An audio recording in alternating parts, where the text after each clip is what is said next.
Ассаламу алейкум кыргыз элим. Менин бүгүнкү кайрылуум карапайым элдин атынан өлкө башчысы Садыр Нуркожоевичке жана өкмөт башчысы Акылбек Жапаров жана анын жардамчысы Камчыбек Кытышаевичке болмокчу. Өзүңүздөр билгендей, бүгүнкү күндө кустуризация деп айтып коесузбу, ошол эме өтө актуалдуу болуп атат. Бирок мен карапайым эл менен өтө тыгыз байланышта иш алып баргандыктан сиздерге бир кайрылуу кылууну туура көрдүм. Элдикин элге деген бир лозунг менен чыксаңыздар жакшы болмок. Анткени азыр мынча акча кустурдук, тияктан акча алдык, бияктан алдык деген эме маалымат чыгып атат. Бирок ошол маалыматтын канчасы негиздүү жана канчасы каяка кетип атат, адамдар түшүнбөй элебиз деп көбү бизге айтып атат. Ар бир ошондой адам карапайым элдер менен сүйлөшкөндө ушундай суроону берип атат да. Мен да сиздерге ошол карапайым элдин үнүн жеткирүү максатында ушул түз эфир менен сизге кайрылып атам. Элдикин элге дегенибиз эмне? Биз көчө күнү мисалы мынакей башыбызга бир иш түшүп калып, тез жардам кызматына кайрылдык эле. Ошол тез жардам кызматы 4 саат дегенде биздин үйгө келди. Болбосо жүрөк кармап, жүрөк оорусу менен кайрылдык эле.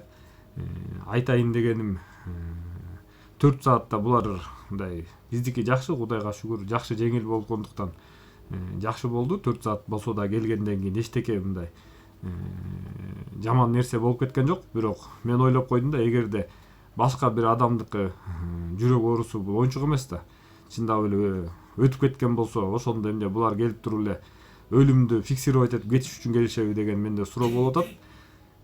Ал жерде кандай көйгөй болуп атканын өзүңүздөр Минздравды чакырып, тапшырмаларды берип, жанагы элдикин элге деген эмени ошол эмелерден алып, биздин атка минер мурдагы коррупционерлерден алган акчаңыздарды ошо элдикин элге дегенибиз ошол болуп атат да. Элге кайра ошондой тез жардам муналарын алып берип, албетте биз бул жөндө Facebook баракчабыздан дагы пост чыгардык эле. Тез жардам мейли, кеч жардам деп актап койсоңуздар болмок экен деп.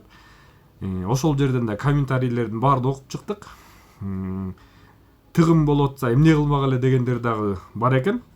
Албетте тыгын болуп атса анын чечүү жолдору бар. Мен сиздерге кандай сунуш кылат элем? Ар бир райондо жок дегенде, эң аз дегенде 5-6 ошондой тез жардам пункттарын ачуу керек.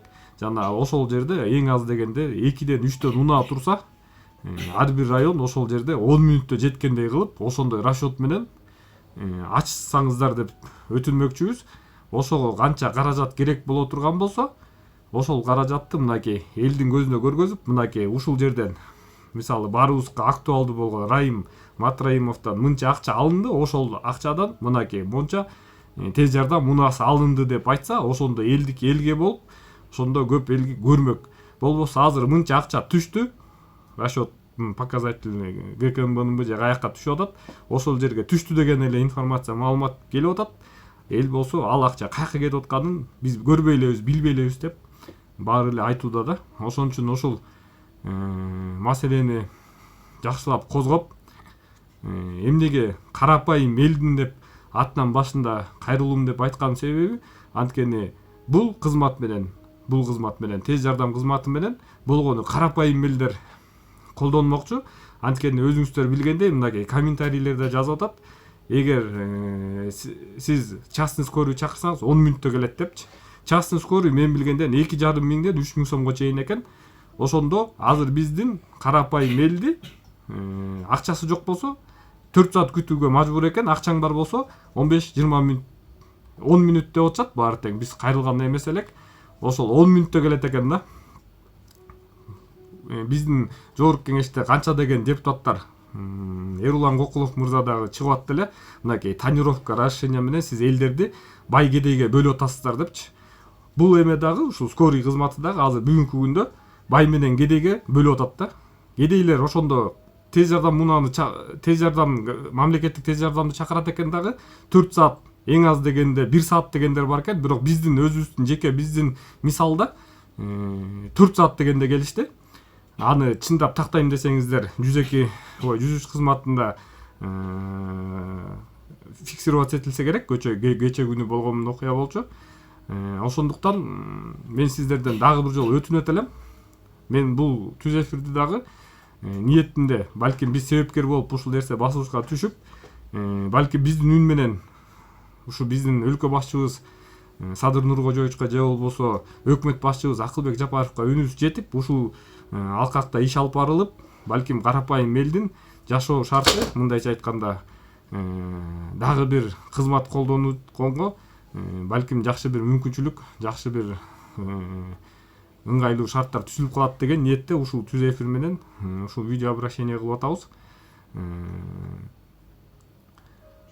Бизден дагы бир сунуш пикир бар эле, флешмоб кылып. Бизде канча деген байлар бар, анын тизмегинде эле жазсак болот.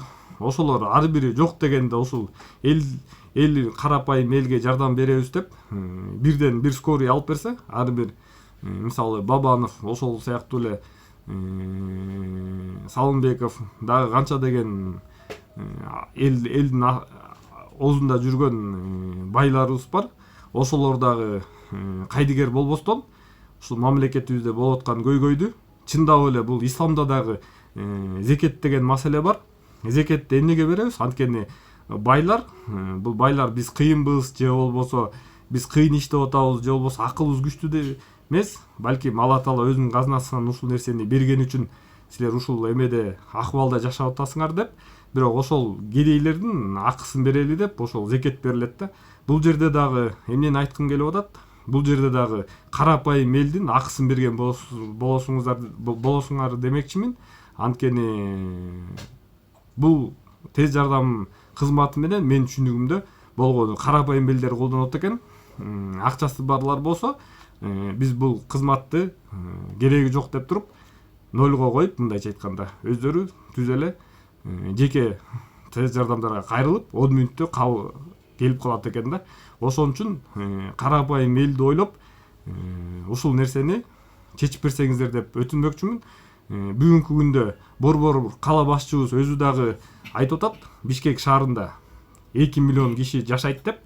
2 миллион кишиге албетте азыркы бүгүнкү күндө тез жардам кызматы жетишпейт. Ошон үчүн ошол фактыны алып, ошого жараша 1 медпункт скорый пункт кылбастан, балким Бишкекте эң аз дегенде 10-20 скорый пункттарды жасап, ар бир райондо ошол кайсы жерде болбосун 10 мүнөттө жеткендей кылып, ыңгайлуу кылып түзүп, ошол жердин маселени чечсе болот демекчимин. Жанагы өйдөдө жазган комментарийде такси менен бара бериш керек, күтпөш керек деп үмүт үзгөндөр дагы өтө көп экен. Жана ГОБДДнын сайтынан дагы 2-3 күн мурун эле чыкты эле. Чүй облусунун ГОБДДси жүрөгү кармап, такси менен бараткан жаранды сопровождать этип, больницага чейин жеткирдик депчи. Бул мен ошол видеону көрүп дагы бул эмне деген шумдук, эмне үчүн булар такси менен барыш керек, скорыйды чакырбайбы деп ойлоп койдум эле. Мынакей ошол оюбуз үчүн балким сыноо келдиби, биздин башыбызга да түштү. Чындап эле 4 саат күткүчөктү. Бүгүнкү күндө эгер чындап эле катуу бир тез жардам керек боло турган болсо, тез жардамдын ордуна такси кызматы болуп калыптыр да бүгүнкү күндө. Ошон үчүн ушул көйгөйдү чечип берсеңиздер деп сиздерден дагы бир жолу өтүнмөкчүбүз. Көңүл бурганыңыздарга чоң рахмат. Ассаламу алейкум.